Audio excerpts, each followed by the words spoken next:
As Global Seer Trinity Holy carries a great burden in his spirit to warn us of events that God graciously allows him to see in visions ahead of the events.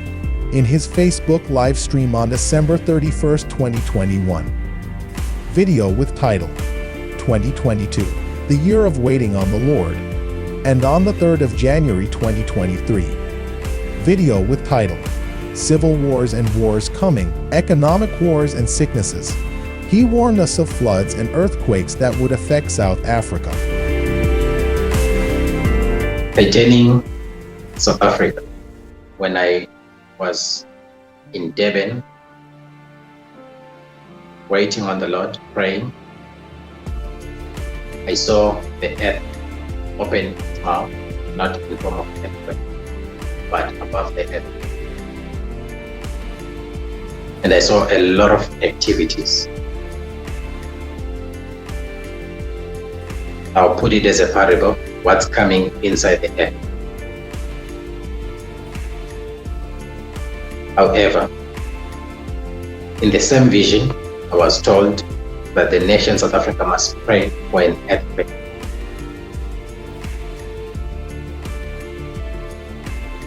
They must pray against an earthquake.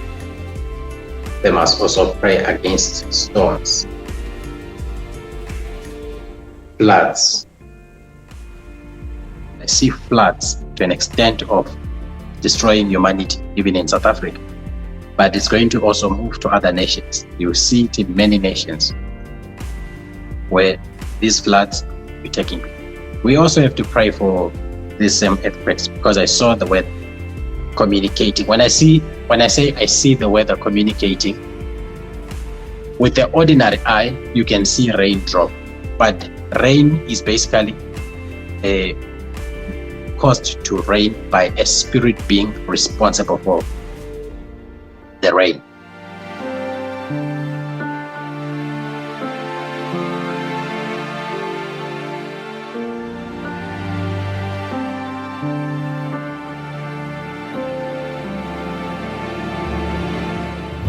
I'll tell you this, it was a dramatic morning in parts of Gauteng. A magnitude 5.0 quake hit the province at 2:38 a.m. People woke to heavy shaking and rumbling, with some damage reported on the East Rand. The U.S. Geological Survey says it struck about 10 kilometers below the surface. Those of us that woke up at 2:38 a.m. to walls trembling and dogs barking, it was just a little bit of havoc at that early hour. Was it indeed an earthquake, or was it what we'd call an earth tremor? So from the Council for Geoscience, we can confirm that it was an earthquake that happened this morning at just before 3 o'clock, so at 2:38, as you correctly indicated as well. The kids fortunately they didn't wake up, but yeah, it was crazy just how loud and noisy it was. We luckily didn't have any damage at our house. It was just vibrating, but no cracks, no breaks, at least recently. And everything, now that the quake's passed, is good. We've had a couple of tremors, probably about 4 or 5 aftershocks come through.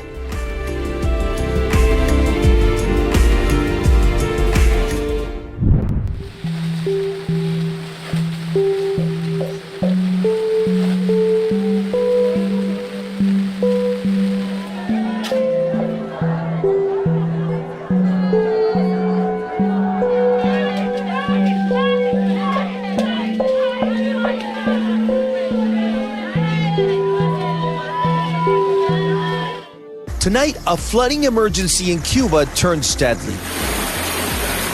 Raging water sweeping through homes, leaving communities underwater, thousands evacuated, and at least 1 person killed.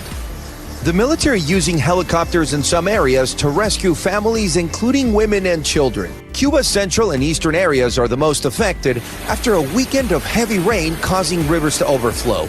Over 400 rural communities affected by the flooding. We start in the Western Cape, where the Disaster Management Centre, together with the Cape Metro and all stakeholders, are on standby to deal with any weather-related incidents. This follows reports of severe flooding across the province. A series of cold fronts made landfall at the beginning of the week, and more rain is expected. Cape Town officials say the flooding is the worst the Metro has experienced in about 10 years. Areas across the Western Cape have been battered by record rainfall that's caused extensive damage. This is the entrance to Citrusdal. As usual, informal settlements were the hardest hit. In Paarl, hundreds of people had to be evacuated from the area. But some built-up areas also bore the brunt of the severe rainfall and strong winds. 2 days of heavy rain left this community sleepless as the water gushed through their properties and into their homes. It is terrible outside. We don't know what to do. It looks like a disaster out there. You can't even walk outside, there's sinkholes.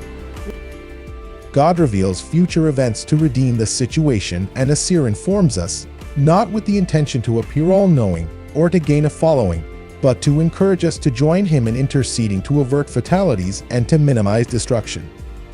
We encourage you to prayerfully wait on the Lord and trust him always.